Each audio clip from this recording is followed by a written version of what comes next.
She called 911 on me for parking in my own driveway. It was barely 6 a.m. I hadn't even shut off my engine yet when she stormed across my lawn in a silk robe, pounding on my window like I was a criminal. "Move this junk," she snapped, "or I'm calling the cops." I didn't argue. I didn't explain. I just watched her dial. Her perfume burned my nose through the cracked window. The gravel was still crunching under my tires. And that smile on her face? Like she already knew how this would end. For me. 5 minutes later, a patrol car rolled up. The officer stepped out, glanced at her, then looked at me. "Morning, Chief." The color drained from her face so fast I thought she might pass out. And that was just the beginning of her problems. Ever had a neighbor call the cops on you for something completely legal? Drop your story in the comments below. Stick around, because this 911 call didn't end with a warning. It ended with federal eyes watching everything she touched. Let me back up. My name's Garrett Boone. Friends call me Bo. I'm 43, been wearing a badge for 18 years, and 6 months ago I made Chief of Police for Willow Ridge County, population 67,000. Not a huge department, 32 officers, a handful of detectives, enough paperwork to bury me. But it's my town. I grew up here. I know every street. When my mom passed last year, I bought her house, the one I grew up in. A 1960s ranch on Oakmont Drive, working-class neighborhood, chain-link fences, big oak trees dropping leaves constantly. The driveway's L-shaped. One arm goes to the detached garage, the other creates a parking pad. My mom used to let neighbors turn around in it. I kept that tradition, until Cassidy Whitmore moved in next door. Cassidy's 51, works in luxury real estate consultation, timeshares basically. Platinum hair that could survive a hurricane, French nails always tapping her phone, and a leased Mercedes she can barely afford. She bought the Colonial next door 6 months ago. White columns, bigger than my place. That seems to bother her. First week she knocked with a smile that didn't reach her eyes. "Your oak tree drops leaves in my yard. Trim it back?" I touched the trunk, bark rough and warm under my palm. 100 years old, on my property line. "I'll rake your yard weekly if you want." Her smile went thin. "I'm sure we can find a more permanent solution." Week 3, it escalated. I came home from night shift at 6 a.m., coffee cold in the cup holder. Parked my '85 Bronco, forest green, restored myself, on the pad like always. 47 minutes later, Cassidy pounded on my door in a silk robe. "Your truck is an eyesore. Park it in the garage or on the street." "It's my driveway, ma'am. No HOA here. Vehicle's legal and registered." "I have important clients this weekend. That thing lowers my property value."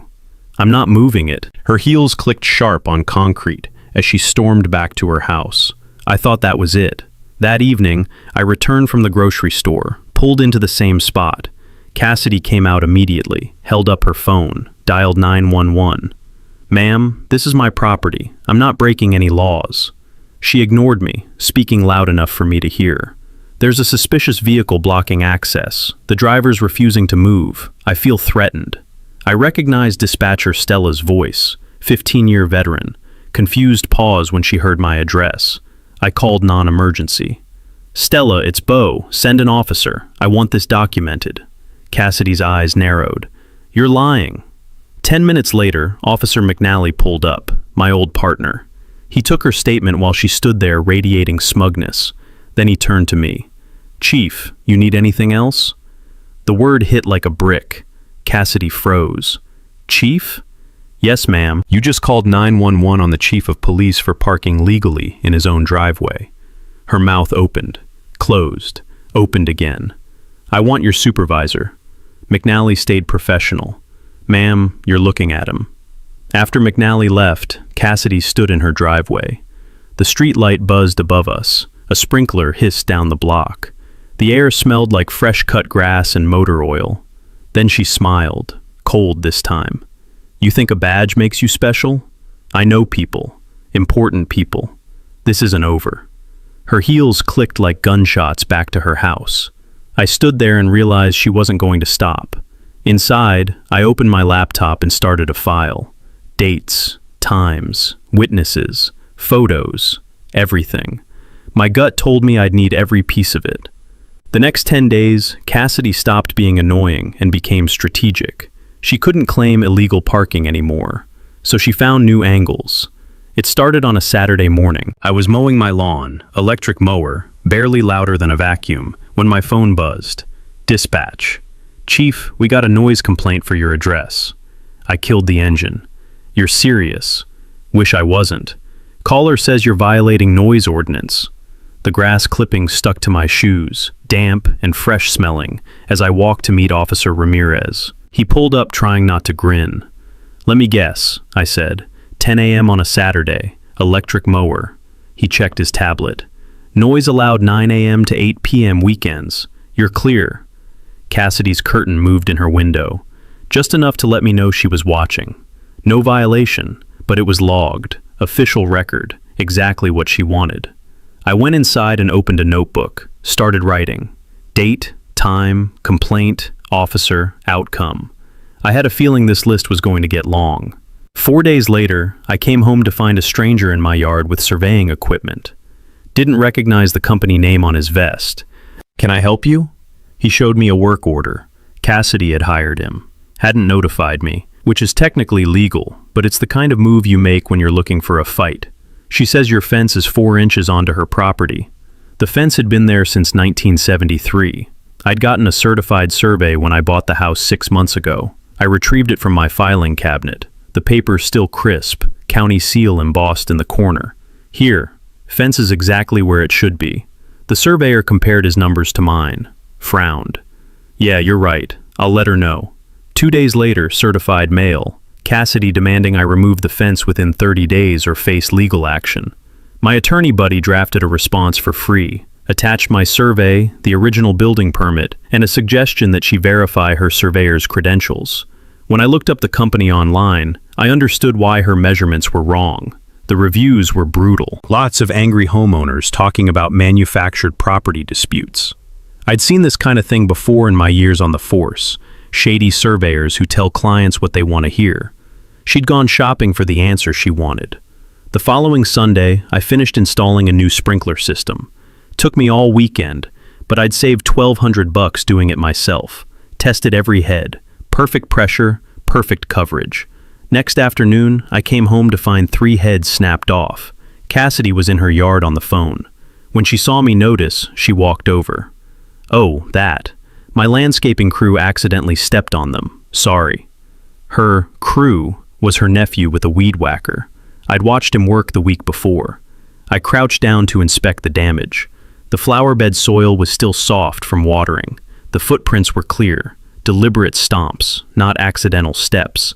The breaks were clean fractures, the kind you get from focused force. I pulled out my phone. Photoed everything. The broken heads, the footprint patterns, the trajectory from her yard to mine. Insurance claim requires a police report. I had Deputy Chen handle it. Kept myself out of it completely. He documented every detail, and when he was done, he gave me a look that said what we both knew. This is harassment, Chief. I know. That's why we're documenting it. 3 days later, Cassidy discovered Facebook. She'd never been active in the neighborhood group before, but Wednesday night at 9, her first post went live. Concerned about aggressive behavior from certain residents who think badges put them above community standards. When authority figures intimidate neighbors, where do we turn? No name. Didn't need one. She'd taken a selfie with my house perfectly framed in the background. I watched the comments roll in. Some newer residents liked it, people who didn't know me, didn't know the history. But Mrs. Delacroix, the retired teacher who'd known me since I was 7 years old, shut it down fast. Garrett Boone has lived here 43 years and never caused trouble. Maybe look inward, Cassidy. 15 more neighbors piled on. Cassidy deleted the post an hour later. I'd already screenshot everything. That night, I spread the evidence across my kitchen table. 3 complaints, all dismissed. A bogus survey, vandalized property, social media attacks. A pattern, clear as day. I noticed something else. Every complaint came when I was in uniform, coming home from shift or heading out. She was documenting me, building some kind of case. Friday evening, I found a manila envelope taped to my door. Inside, photos of me in uniform, climbing into my Bronco. Dozens of them, taken over several days. A handwritten note. Public servants should set examples, not demand special treatment. Parking enforcement applies to everyone. The concrete step was still warm when I sat down on it. The evening air smelled like someone grilling burgers 3 houses down. Normal neighborhood sounds, kids playing, a dog barking. But nothing about this felt normal anymore. I made a call to dispatch, requested all 911 and non-emergency records for my address, past 30 days. Public information, anyone can access it. The report came back the next day, 11 calls, all from Cassidy's number, all unfounded. Oakmont Drive is 12 houses. In 30 days, my address accounted for 73% of all calls on the entire street. 1 woman, 11 false reports, 0 legitimate complaints. I added the call logs to my binder. It was getting thick, 4 inches thick to be exact, and I had a feeling we were just getting started. Cassidy found herself a politician. County Supervisor Brent Hollister, 59 years old, owns 3 car dealerships, got elected on a platform of government accountability. He's been angling for a state senate run for 2 years now, needs some headlines to build his reputation. Cassidy bought her Mercedes from one of his dealerships, flirted her way into his office. Now she had his ear, and that was dangerous. She framed me as a corrupt cop living above the law in his own neighborhood. Hollister saw an opportunity. Tough on police misconduct plays well with certain voters. Never mind that there was no actual misconduct. Perception matters more than truth in politics. Day 23. Cassidy filed a formal ethics complaint with the county board. The allegations read like fiction: abuse of position, intimidation of a civilian, misuse of department resources. She claimed I'd sent patrol cars to harass and surveil her, which was backwards. She'd called them. But facts didn't seem to matter. The complaint triggered a mandatory review. I had 14 days to respond in writing. Standard procedure, nothing personal, but Hollister made sure it became personal. He leaked the complaint to the local paper before I even received official notification. The headline hit on a Wednesday: Police Chief under investigation for neighbor dispute. My phone started ringing before I finished my coffee. The story made me look guilty before I could even defend myself. That's how these things work. Accusation gets front page, exoneration gets page 7 in 2 weeks. I couldn't discuss pending investigations publicly, department policy, so I stayed quiet while half the county formed opinions based on Cassidy's version of events. But I could submit my response to the board, and I made it count. 47 pages with appendices, every call record, every dispatch log, every photo, every witness statement, every piece of documentation I'd been collecting. I included testimony from officers McNally and Ramirez. They'd responded to her calls, not because I sent them, but because she dialed 911. I attached audio recordings of her calls. Public record. You could hear the false claims in her own voice. Suspicious vehicle, threatening behavior, feeling unsafe. All lies, all documented. Day 28 brought a new tactic. Someone sent an anonymous letter to every city council member, claimed I was using department vehicles for personal errands, spotted at the hardware store, at a coffee shop, various locations during work hours. The implication was clear. I was abusing taxpayer resources. The city manager had to investigate. No choice. Every trip they mentioned checked out. Hardware store, emergency equipment purchase, receipt attached. Coffee shop, meeting with the owner about a string of break-ins in his parking lot, documented in case files. But the investigation took time, and that's what Cassidy wanted. Keep me on defense. Keep me explaining myself. Death by 1,000 cuts. I figured out she was following me when I spotted her Mercedes 3 cars back on Route 9. White Mercedes with a dent in the rear quarter panel. Kind of hard to miss. The letter had included specific dates and times that matched days I'd seen her tailing me. She was building a file on me the same way I was building one on her. Difference was, mine contained facts. Day 31. Mrs. Delacroix knocked on my door, holding a casserole dish and some interesting information. She'd been at an open house 2 streets over. Just curious, she said, likes to see how people decorate. Cassidy had been there too, talking to potential buyers. She was telling them about the dangerous police chief who threatens residents, Mrs. Delacroix said, her voice tight with anger. Said the neighborhood was cleaning up and property values were rising because of it. That's when I understood the bigger picture. Cassidy had listed her house 2 weeks earlier. Asking price, $615,000. She'd paid $490,000 6 months ago. She was trying to flip it fast, and she needed a story to justify the markup. Drive out the problematic neighbor, claim she'd improved the community, cash out before anyone caught on. Day 35. She tried to have my Bronco towed. I was working overnight, parked on the street to give her zero ammunition. At 3 a.m., a tow truck showed up. Mrs. Delacroix saw it from her window. She doesn't sleep well these days, and called me at the station. I got there as the driver was hooking up the chains. He had a work order claiming an abandoned vehicle blocking access. I showed him my registration, my insurance card, my badge. The truck driver was apologetic. Lady called it in, offered me $200 cash if I just got it done without calling the owner. He showed me the work order, Cassidy's address, her phone number, her signature. Attempted theft of a vehicle is a crime, even if you call it a tow. I didn't arrest her, yet, but I documented everything. Sent the driver on his way with a copy of the report. Day 38. The county board completed their ethics review. All allegations unfounded. Evidence showed Cassidy had initiated all contacts. No misuse of position, no abuse of authority, no misconduct of any kind. Complaint dismissed with prejudice, meaning she couldn't refile the same claims. But Hollister had already gotten what he wanted. The dismissal got 3 paragraphs on page 7. The accusation had been front-page news. I was cleared, but the damage was done. Some people would always remember the headline, not the outcome.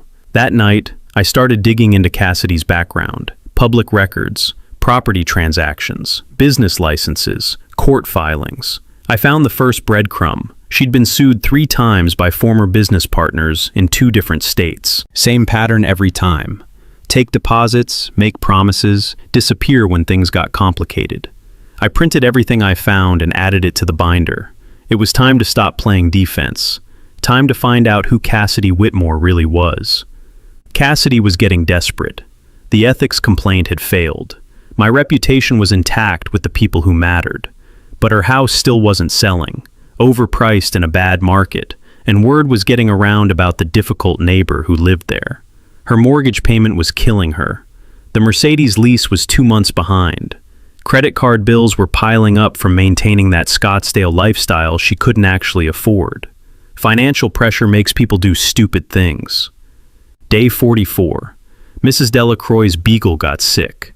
Biscuit, 15 years old, sweet as they come, started vomiting in the backyard. Mrs. Delacroix rushed him to the vet, terrified.